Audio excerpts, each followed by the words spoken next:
Breaking news చూస్తున్నాం. వికారాబాద్లో the wilderness రిసార్ట్లో ఇద్దరు చనిపోయిన ఘటనపైన కేసు నమోదు చేయడంలో పోలీసులు తీవ్రంగా నిర్లక్ష్యంగా వ్యవహరించినట్లు ఎఫ్ఐఆర్ను చూస్తే అర్థమవుతోంది. ఈ ఘటనపై బిఎన్ఎస్ 106(1) కింద పోలీసులు నామమాత్రపు సెక్షన్ పెట్టారు. తెలియని నిర్లక్ష్యం కారణంగా చనిపోయినట్లు అందులో పేర్కొన్నారు. అనుమతులు లేకుండానే రిసార్ట్ నిర్వాహకులు బోటింగ్కు అనుమతించడం తప్పు అని పోలీసులకు తెలియదా?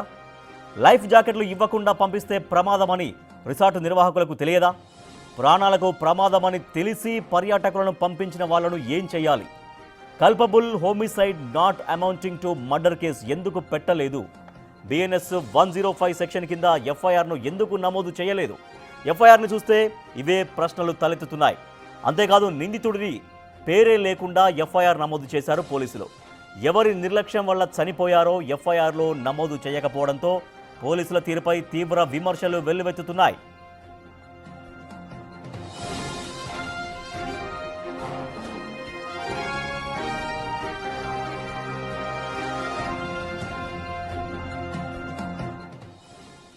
బిగ్ టీవీ స్క్రీన్ పైన మనం చూడొచ్చు ఎక్స్క్లూజివ్గా ఎఫ్ఐఆర్ రిపోర్ట్ మనం చూస్తున్నాం, ఎఫ్ఐఆర్ కాపీ మనం చూస్తున్నాం. సో ఇటువంటి ఒక నిర్లక్ష్యం కారణంగా పూర్తిగా రిసార్ట్ లేదంటే రిసార్ట్ యొక్క యాజమాన్యం నిర్లక్ష్యం చాలా కొట్టొచ్చినట్లుగా చాలా స్పష్టంగా తెలుస్తున్నప్పటికీ కూడా సో కేవలం ఏదో మామూలు నామమాత్రపు ఎఫ్ఐఆర్ మాత్రమే నమోదు చేయడం పట్ల తీవ్రంగా నిర్లక్ష్యంగా పోలీసులు వ్యవహరించినట్టుగా ఎఫ్ఐఆర్ను చూస్తే మనకు అర్థమవుతుంది. ఈ ఘటన పైన బిఎన్ఎస్ 106(1) కింద పోలీసులు నామమాత్రంగా సెక్షన్ పెట్టారు. అంటే తెలియని నిర్లక్ష్యం కారణంగా, అంటే ఈ నిర్లక్ష్యానికి లేకపోతే జరిగిన ప్రమాదానికి ఎవరికి తెలియదు అనే ధోరణిలాగా, అంటే ఎవరి ప్రమేయం లేదు అనే అర్థం వచ్చేలాగా మాత్రమే ఈ సెక్షన్ పెట్టారు. రిసార్ట్ నిర్వాహకులు బోటింగ్ అనుమతించడం తప్పని పోలీసులకు తెలియదా?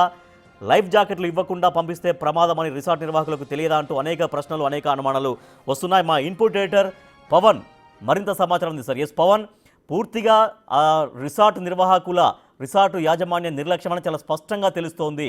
కానీ అట్లీస్ట్ అక్కడ ఎవరైతే దాన్ని నిర్వహిస్తున్నారో ఆ వ్యక్తి పేరు లేకుండా ఎఫ్ఐఆర్ నమోదు చేయడం ఎటువంటి అనుమానాలకు ఇప్పుడు తావిస్తోంది?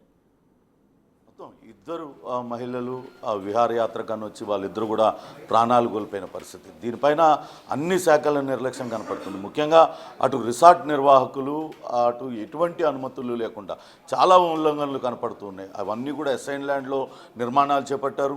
చెరువు ఉంది, ఆ చెరువులో నిర్మాణాలు చేపట్టారు. ఇవన్నీ కూడా నిబంధనలకు విరుద్ధం. కానీ వాళ్ళపైన చర్యలకు ఏ శాఖ కూడా ముందుకు రావడం లేదు.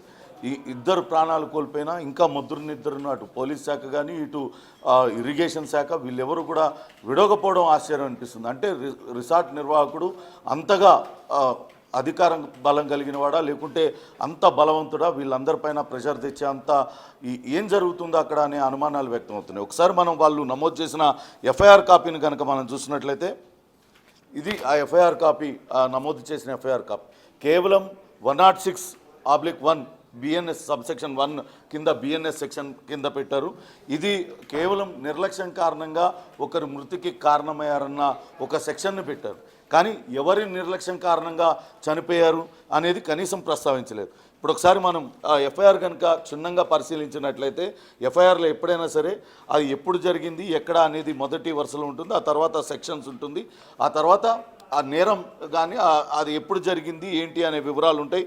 కింద ఎవరు ఫిర్యాదు చేశారు, ఫిర్యాదుదారుడి పేరు ఉంటుంది. ఫిర్యాదుదారుడి పేరు, అడ్రస్ ఉంటుంది. దాని కింద ఖచ్చితంగా అనుమానితులు లేకుంటే అనుమానితులు పేరు కంపల్సరీ ఇక్కడ ఉండాలి. తర్వాత పోలీసు విచారణ ప్రారంభిస్తారు, విచారణ చేస్తారు.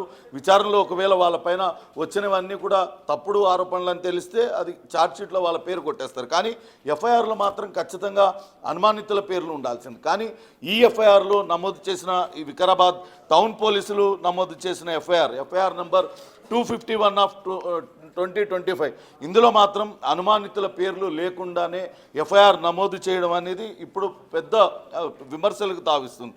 ఇందులో చాలా స్పష్టంగా ఎవరైతే ఫిర్యాదు చేశారో విజయ్ కుమార్ అనే వ్యక్తి అందులో చాలా స్పష్టంగా పేర్కొన్నారు. తన భార్య రీతా కుమారి అలానే స్నేహితులు పూనం సింగ్ వాళ్ళతో కలిసి తాము అక్కడికి వచ్చాము, వైల్డర్నెస్ రిసార్ట్ వికారాబాద్కు వచ్చామనేది చాలా స్పష్టంగా ఇందులో దాని పేరు ప్రస్తావించారు. అంతేకాకుండా due to boating facility is available అంటే అక్కడ బోటింగ్ ఫెసిలిటీ అవైలబుల్ ఉంది కాబట్టి అక్కడికి వెళ్ళాము, బోటింగ్లో ఉన్నాము. ఆ సమయంలో ప్రమాదం జరిగి ఇదంతా కూడా బోటు తిరగబడిపోవడంతో వాళ్ళిద్దరూ కూడా మృతి చెందారంటూ వాళ్ళు ఫిర్యాదు చేశారు. కానీ ఈ ఎఫ్ఐఆర్లో ఎక్కడా కూడా ఆ వైల్డర్నెస్ రిసార్ట్ పేరు కానీ ఆ నిర్వాహకుల పేరు కానీ కనీసం ఆ రిసార్ట్ మేనేజర్ పేరు వీళ్ళెవ్వరి పేర్లు లేకుండానే నామమాత్రపు ఎఫ్ఐఆర్ కట్టి చేతులు దులుపుకున్నారు పోలీసులనే విమర్శలు పెద్ద ఎత్తున వస్తున్నాయి. ఎందుకు ఇంత నిర్లక్ష్యంగా పోలీసులు వ్యవహరిస్తున్నారు? ఇద్దరు మహిళలు వాళ్ళు ఆ ప్రాణాలు కోల్పోయారు. వాళ్ళ ప్రాణాలకు ఏమాత్రం విలువ లేదా? ఏం దర్యాప్తు చేస్తున్నారు? ఎవరిపైన చర్యలు తీసుకోవాలి దీనిపైన అనేది పెద్ద ఎత్తున విమర్శలు అయితే వస్తున్నాయి. ఒకసారి ఒక మామూలు ఎఫ్ఐఆర్ చూద్దాం. గతంలో వేరే పోలీస్ స్టేషన్లో ఒక నమోదైన ఎఫ్ఐఆర్ కనుక మనం చూసినట్లయితే సేమ్ పైన సెక్షన్లు ఉంటాయి, కింద కంప్లైంట్ ఇచ్చిన వాళ్ళ పేరు ఉంటుంది, ఇక్కడ అనుమానితుల పేరు చాలా స్పష్టంగా మెన్షన్ చేశారు. కానీ ఈ వికారాబాద్ టౌన్ పోలీసులు పెట్టిన ఎఫ్ఐఆర్లో మాత్రం ఎక్కడా కూడా అనుమానితుల పేర్లు లేకుండా ఉంది. ఇది ఇప్పుడు ప్రస్తుతం ఇదే తీవ్ర విమర్శలకు దారితీస్తుంది. అటు పోలీసుల తీరుపైన కూడా అనేక అనుమానాలు వ్యక్తం అవుతున్నాయి. గతంలో కూడా అనేక సార్లు ఈ రిసార్ట్ పైన రకరకాల ఆరోపణలు వచ్చినాయి. ఇప్పుడు మనం విజువల్స్లో కూడా చూస్తున్నాం. హుక్కాని అటు తెలంగాణ రాష్ట్ర ప్రభుత్వం బ్యాన్ చేసింది, కానీ అక్కడ విచ్చలవిడిగా హుక్కా వినియోగం జరుగుతున్నట్లుగా విజువల్స్లో చాలా స్పష్టంగా కనపడుతుంది.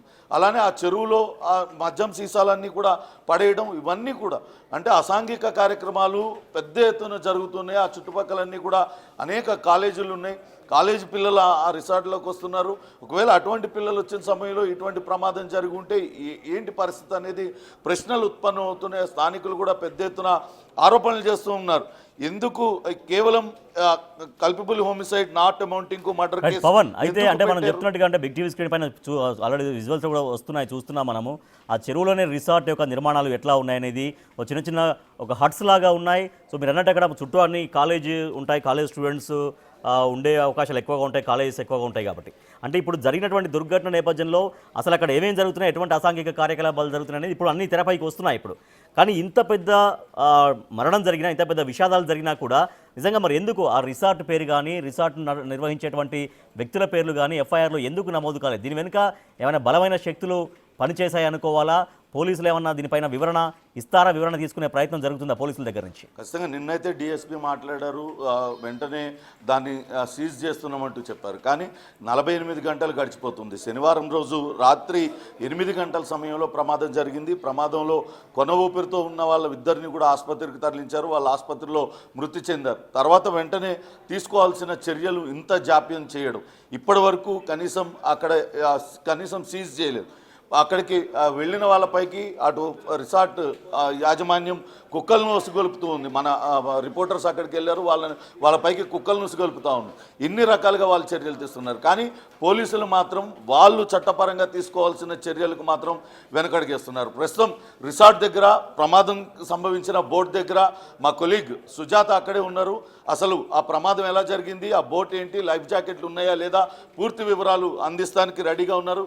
సుజాత, ఏంటి రిసార్ట్లో ఉల్లంఘనలన్నీ కనపడుతూ ఉన్నాయి, ఆ బోట్ కూడా అక్కడే ఉంది, ఏం జరుగుతుంది అక్కడ? అసలు సీజ్ చేయలేదా ఇంకా పోలీసులు? ఎగ్జాక్ట్లీ పవన్, ఎందుకంటే శనివారం జరిగినటువంటి ఘటనతో ఒక్కసారిగా వికారాబాద్ జిల్లాలో ఉన్నటువంటి ప్రజలతో పాటు టూరిజం ప్రాంతానికి వచ్చేటువంటి వాళ్ళు కూడా భయభ్రాంతులకి గురి అవుతున్నారు. ఎలాంటి అనుమతులు లేకుండా ది వైల్డ్నెస్ రిసార్ట్ నిర్వహించినటువంటి భాగోతం ఇప్పుడు మనం చూడొచ్చు. ఇక్కడ ఏదైతే ప్రాజెక్ట్ ఉందో చెరువుకి సంబంధించి, అందులోనే ఈ బోట్లు ఎలాంటి అనుమతులు లేకుండా బోట్లు నిర్వహిస్తున్నారు ది వైల్డ్నెస్ రిసార్ట్కి సంబంధించి. ఒక్కసారి ప్రమాదం జరిగినటువంటి బోట్ని నేను చూపించే ప్రయత్నం చేస్తున్నాను. అయితే బేసిక్గా లైఫ్ జాకెట్ లేకుండా ఈ బోట్స్ అనేది ఎక్కడం చాలా ప్రమాదకరం. అయినప్పటికీ కూడా అవగాహన కోసం నేను కొంతవరకు రిస్క్ అయినప్పటికీ కూడా చూపించే ప్రయత్నం చేస్తున్నాను. ఎవరు కూడా ఇలాంటి రిస్కీ అయినటువంటివి చేయొద్దు అని చెప్పడానికి ఒక చిన్న ప్రయత్నం బిగ్ టీవీ చేస్తుంది. ఇక్కడే ఇద్దరు అంటే ఈ రెండు జంటలు ఈ ప్రాంతాన్నంతా కూడా పర్యటించడానికి వచ్చారు. టూరిజం ప్రాంతంగా వీళ్ళు ది వైల్డ్నెస్ కి సంబంధించినటువంటి రిసార్ట్ వాళ్ళు ప్రమోట్ చేస్తూ సాటర్డే సండే వచ్చిందంటే చాలు బోటింగ్ ప్రత్యేకత మా దగ్గర అని చెప్తున్నారు. అయితే ఈ ఈ ప్రాంతంలో 2 జంటలు అంటే భార్యాభర్తలు ఇద్దరు కూడా కూర్చున్నటువంటి 2 జంటలు కూర్చున్నారు. ఇక్కడ రీనా కూర్చుంది, మరోవైపు ఇంకొక మహిళ కూర్చొని బోటింగ్ చేస్తున్నటువంటి టైంలోనే ఈ బోటు ఒక్కసారిగా అంటే బోట్ ఎక్కిన దగ్గర నుంచి దిగేంత వరకు గజ ఈతగాళ్ళు కావచ్చు, అదేవిధంగా ఈ బోట్ నడిపించే వ్యక్తితో పాటు లైఫ్ జాకెట్లు అనేది చాలా ఇంపార్టెంట్. అలాంటివి ఏమీ లేకుండా వాళ్ళు ఈ బోటింగ్ చేయడం వల్లనే ఈ ప్రమాదం జరిగినట్లు తెలుస్తుంది. ఒక్కసారి మనం ఈ ప్రాంతం మొత్తాన్ని కూడా చూస్తే ది వెల్నెస్ రిసార్ట్ వాళ్ళు ఒకవైపు కంటైనర్ లో రూమ్స్ ని ఏర్పాటు చేయడంతో పాటు బోట్స్ ని కూడా ఏర్పాటు చేసినటువంటి విజువల్స్ మన బిగ్ టీవీ స్క్రీన్ మీద ఎక్స్క్లూజివ్ గా కనిపిస్తుంది. పూనం సింగ్, రీటా కుమారి వాళ్ళిద్దరు ఎంతో సరదాగా హైదరాబాద్ నుంచి కుటుంబ సభ్యులతో వచ్చి వాళ్ళు ఫ్యామిలీతో గడపాలనుకున్నటువంటి మధురమైన క్షణాలంతా కూడా ఒక చేదు జ్ఞాపకాలుగా ఒక కుటుంబంలో వేరు కుటుంబాలలో తమ కుటుంబ సభ్యులని కోల్పోయి విషాదం చోటు చేసుకుంది. ఈ వాటర్ చాలా లోతుగా ఉంటుంది. అంటే ఈ ప్రాజెక్ట్ గత కొన్ని ఏళ్ల నుంచి ఏర్పాటు చేసినప్పటికీ ఈ రిసార్ట్ వాళ్ళు ఈ ప్రాజెక్ట్ లో డబ్బులు ఆర్జించడానికే ఇలాంటి బోట్ ని అదేవిధంగా వీటన్నిటిని వైల్డర్నెస్ రిసార్ట్ వాళ్ళు ఏర్పాటు చేసి వచ్చేటువంటి పర్యాటకుల నుంచి అధికంగా డబ్బులు వసూలు చేయడంతో పాటు బోట్ ని కూడా ఉంది అని చెప్పేసి చెప్తున్నారు. లైఫ్ జాకెట్స్ కావచ్చు, లేకపోతే ఎలాంటివి లేవు. వీళ్ళిద్దరు కూడా వివిధ రాష్ట్రాలకి చెందినటువంటి మహిళలు హైదరాబాద్ లో నివాసం ఉంటూ వాళ్ళ కుటుంబ సభ్యులతో సరదాగా గడిపేందుకే ఇక్కడికి వస్తున్నట్టు చూపిస్తున్నారు. ఒక్కసారి బోట్ ని దూరం నుంచి చూపించే ప్రయత్నం కూడా చేస్తాను, ఎందుకంటే చాలా చిన్న బోట్ మనకి కనిపిస్తుంది. ఒకవైపు అక్కడ ఉన్నటువంటి రౌండ్ గా ఉన్నటువంటి బోట్ ఒకవైపు అయితే, మరోవైపు నేను నిల్చున్నటువంటి బోట్ ఏదైతే ఉంటుందో ఆ బోట్ చాలా చిన్నగా ఉంది. కేవలం 4 మాత్రమే కూర్చోవడానికి ఉన్నటువంటి ప్లేస్. ఒక్కసారిగా ఈ బోట్ అంతా కూర్చున్నటువంటి సమయంలో ఎక్కడ బ్యాలెన్స్ అదుపు తప్పినా, ఒకవేళ లైఫ్ జాకెట్లు ఉంటే ఖచ్చితంగా కూడా ఆ గజ ఈతగాళ్ళు కావచ్చు, అదేవిధంగా బోట్ని నడిపేటువంటి వ్యక్తి కావచ్చు, ఆ ప్రయాణికుల్ని పర్యాటకుల్ని రక్షించే అవకాశం ఉంటుంది. కానీ ఒక్కసారిగా బోట్ ఇలా పడిపోవడం వల్ల వెంటనే లోతుగా ఉన్నటువంటి ఈ వాటర్లో పడిపోయిన 2 మహిళలను కూడా బయటికి తీశారు. అప్పటికే వాళ్ళు కొన ఊపిరితో కొట్టమిట్టాడుతున్నారు. హాస్పిటల్కి తీసుకున్న వెంటనే కూడా వాళ్ళు మృతి చెందినట్లు వైద్యులు చెప్పారు. ఒకసారి మనం ఈ బోట్ మొత్తాన్ని కూడా చాలా క్లియర్గా చూపించే ప్రయత్నం చేస్తాను. ఇక్కడికి ఎంట్రైన దగ్గర నుంచి ఈ బోట్ ఎక్కేంత వరకు కూడా మొత్తం ఎలాంటి సెక్యూరిటీ అనేది మనకు కనిపించడం లేదు, సేఫ్టీ కూడా కనిపించడం లేదు. లోపలికి ఎంటర్ అవ్వాలంటే చిన్న గాలికే బోట్ అనేది ఎలా కదులుతుందో మనకి విజువల్స్ లో కనిపిస్తుంది. ఎక్కే టైంలో కూడా 4 మాత్రం కూర్చోవడానికి ఉన్నటువంటి ఈ చిన్న బోటు ఎవరి అనుమతులు లేకుండా ఈ చెరువు అనేది అటు పశువులకి సంబంధించి వాటర్ తాగడానికి, వ్యవసాయం పండించడానికి ఉపయోగించేటువంటి ఈ నీళ్లలో బోట్లను పెట్టి ఒక బోట్ ఇదే ప్రమాదం జరిగింది. కానీ ఇప్పటి వరకు అధికారులు ఎవరు కూడా స్పందించడం లేదు. ఒకవైపు రిసార్ట్ కి సంబంధించినటువంటి వాళ్ళు కూడా ఇందాక లోపల నుంచి వచ్చే ప్రయత్నం చేసినప్పుడు మొత్తం క్లోజ్ చేసేశారు. చెరువుకి సంబంధించి దూరంగా ఒక ప్రాంతం నుంచి మనం చాలా రిస్క్ చేసుకొని ఈ లోపలికి వచ్చాము. కేవలం ఒక అవేర్నెస్ కల్పించడానికి అధికారులు ఇప్పటికైనా స్పందించాలి, వీటన్నిటిని కూడా సీజ్ చేయాలని స్థానికులు డిమాండ్ చేస్తున్నారు. లోపలికి వచ్చేటువంటి టైంలో పూర్తిగా వాళ్ళు కుక్కల్ని వదలడము, ఇక్కడ నుంచి వెళ్ళిపోవాలి అని చెప్పేసి బయటికి వెళ్ళగొట్టే ప్రయత్నాలు చేస్తున్నారు. బీహార్కి సంబంధించినటువంటి వ్యక్తులను కూడా ఇక్కడ ఉంచి భయభ్రాంతులకు గురి చేస్తున్నటువంటి పరిస్థితి ఉంది. నేను ఒక్కసారి మళ్ళీ ఈ బోట్తో పాటు ఇంకొక బోట్ కూడా ఉంది, అది కూడా ఎంత రిస్క్ అనేది నేను చూపించే ప్రయత్నం చేస్తాను. దాదాపు 2 బోట్లను ఏర్పాటు చేశారు ఇక్కడిక్కడే. ఫ్యామిలీ వచ్చిన ప్రతిసారి కూడా ఈ బోట్స్ని ఎక్కించి వాళ్ళని ఈ మొత్తం ఈ చుట్టూ ఉన్నటువంటి ప్రాంతాన్ని మొత్తం తీసుకెళ్లే విధంగా చూపిస్తున్నారు. ఒకసారి నేను ఈ బోట్లోకి వెళ్ళే ప్రయత్నం చేస్తాను. ఇది కూడా చాలా డేంజర్. అంటే ఎట్ ఎ టైము 8 మంది కూర్చునేటువంటి అవకాశం ఉండేటువంటి ఈ బోటు ఒకవేళ కాలేజ్ పిల్లలు కావచ్చు, స్కూల్ పిల్లలు కావచ్చు, ప్రతి ఒక్కరిని కూడా వీళ్ళు లోపలికి ఎలో చేస్తూ ఉంటారు. ఆ టైంలో ఈ ప్రమాదం జరిగి ఉంటే ఖచ్చితంగా కూడా వాళ్ళు చాలా రిస్కీలో పడి ఉండే వాళ్ళు, ఎక్కువ మంది చనిపోయే అవకాశం కూడా చాలా స్పష్టంగా కనిపిస్తుంది. 6 నెలల క్రితము ఈ రిసార్ట్ కి సంబంధించి అధికారులు తనిఖీలు చేశారు వచ్చినటువంటి ఫిర్యాదుల మేరకు. ఆ తర్వాత కనీసం ఈ రిసార్ట్ మీద చర్యలు ఎందుకు తీసుకోవడం లేదు అని చెప్పి అటు స్థానికులు కూడా ఆగ్రహం వ్యక్తం చేస్తున్నటువంటి పరిస్థితి ఉంది. ఓకే, ఇప్పుడు కూడా గాలి ఉధృతంగా ఉంది, జాగ్రత్త అక్కడ బోట్ల మీద. ఓకే, ఇరిగేషన్ శాఖ అధికారుల నిర్లక్ష్యం చాలా స్పష్టంగా కనపడుతుంది. చాలా సంవత్సరాలుగా ఈ రిసార్ట్ అక్కడ నడుస్తుంది. బోటింగ్ ప్రత్యేక ఆకర్షణ అని చెప్పడంతో పెద్ద ఎత్తున ఇక్కడి నుంచి వీకెండ్స్లో హైదరాబాద్ సిటీ నుంచే కావచ్చు, ఇతర ప్రాంతాల నుంచి వచ్చిన వాళ్ళు కూడా అక్కడ రిసార్ట్స్కి వెళ్తున్నారు. అనంతగిరి అడవుల్లో హరిత రిసార్ట్స్ ఉన్నప్పటికీ కూడా ఈ పక్కనే ఉన్న ఈ ప్రైవేట్ రిసార్ట్కి ఎందుకు వెళ్తున్నారు అంటే బోటింగ్ ఉంది అని చెప్పడంతోనే పెద్ద ఎత్తున అక్కడ ఆకర్షితులు అవుతున్నారు. కానీ అటు బోటింగ్ నిర్వహించడానికి అటు ఇరిగేషన్ శాఖ అనుమతులు తీసుకోలేదు. అదే చెరువులో అనేక తాత్కాలిక నిర్మాణాలన్నీ కూడా కట్టారు. వాటికి సంబంధించి ఎటువంటి అనుమతులు తీసుకోలేదు. కానీ అక్కడ ఇరిగేషన్ అధికారులు ఎటువంటి చర్యలు తీసుకోవడం లేదు. ఇక్కడ ఎటువంటి భద్రత, ఎటువంటి రక్షణ చర్యలు లేకుండా బోటింగ్కు పాల్పడుతూ ప్రాణాల మీదకి తెస్తున్న వాళ్ళపైన చర్యలు తీసుకోవడానికి పోలీస్ శాఖ కూడా ఎటువంటి చర్యలు తీసుకోవడం లేదు. ఇప్పుడు చూస్తే కేవలం ఒక నామమాత్రం సెక్షన్ BNS 106 కింద ఒక సెక్షన్ పెట్టి తెలియని నిర్లక్ష్యం కారణంగా మృతి చెందినట్లుగా ఆ సెక్షన్ని పెట్టారు. అంటే ఎవరికి తెలియని నిర్లక్ష్యం, అనుమతులు లేకుండా బోటింగ్ నిర్వహించడం తప్పని నిర్వాహకులకి తెలియదా? లేకుంటే లైఫ్ జాకెట్లు ఇవ్వకుండా పోతే ప్రాణాలు పోతాయి, లేకుంటే ప్రమాదం జరిగితే వాళ్ళు తప్పించుకోవడం కష్టమని ఆ నిర్వాహకులకి తెలియదా? ఈ ప్రాణాలకు ప్రమాదం అని తెలిసి కూడా పర్యాటకుల్ని బోటింగ్ పంపిన నిర్వాహకుల్ని వాళ్ళపైన కేసు ఎందుకు నమోదు చేయలేదనేది ఇప్పుడు పోలీసులపైన అయితే తీవ్ర విమర్శలు వస్తున్నాయి. నిన్న ప్రమాదం జరిగి దాదాపుగా 48 గంటలు గడుస్తుంది. వెంటనే సీజ్ చేస్తామని చెప్పిన అధికారులు ఇంతవరకు సీజ్ చేయలేదు. ఆ రిసార్ట్ని అలానే ఉంచారు. రిసార్ట్ నిర్వాహకుల పేరు FIR పెట్టలేదు. ఇవన్నీ కూడా చాలా అనుమానాలకు తావిస్తుంది. ఎవరు ఇంతగా ఒత్తిడి తెచ్చి ఆ పోలీసుల్ని ఆ దర్యాప్తుని అడ్డుకుంటుంది ఎవరు అనే అనుమానాలు వ్యక్తం అవుతున్నాయి. అధికార పార్టీ నేతలతో, అలానే గతంలో అధికారంలో ఉన్న పార్టీ నేతలతో కూడా అత్యంత సన్నిహిత సంబంధాలు కలిగి ఉన్న వ్యక్తి ఈ రిసార్ట్ నిర్వహిస్తుంటారు. అందుకే అతని జోలికి పోలీసులు వెళ్ళడం లేదనే ఆరోపణలు కూడా స్థానికుల నుంచి వినపడుతున్నాయి. ఇకనైనా ఇటువంటి రిసార్ట్ల పైన కఠిన చర్యలు తీసుకోవాలంటూ స్థానికులు కూడా కోరుతూ ఉన్నారు. ఈ రిసార్ట్ల వల్ల అనేక మంది చిన్నపిల్లలు కూడా వస్తూ ఉన్నారు, కాలేజ్ పిల్లలు అందరూ కూడా వస్తూ ఉన్నారు. ఇటువంటి ప్రమాదం జరిగితే వాళ్ళ ఏమన్నా జరిగితే, అనుకోంది జరిగితే తల్లిదండ్రుల కడుపు కోత ఎవరు తీరుస్తారు? కాబట్టి ఖచ్చితంగా వీళ్ళపైన కఠిన చర్యలు తీసుకోవాలంటూ అక్కడ స్థానికులు కూడా కోరుతూ ఉన్నారు. మరి పోలీసులు FIRలో ఎందుకు అనుమానితుల పేరు చేర్చలేదు? దీనిపైన పోలీసులు కూడా వివరణ అయితే ఇవ్వాల్సి ఉంటుంది. చూద్దాం మరి పోలీసులు ఏ రకంగా స్పందిస్తారనేది కూడా వేచి చూడాలి. రాజేష్.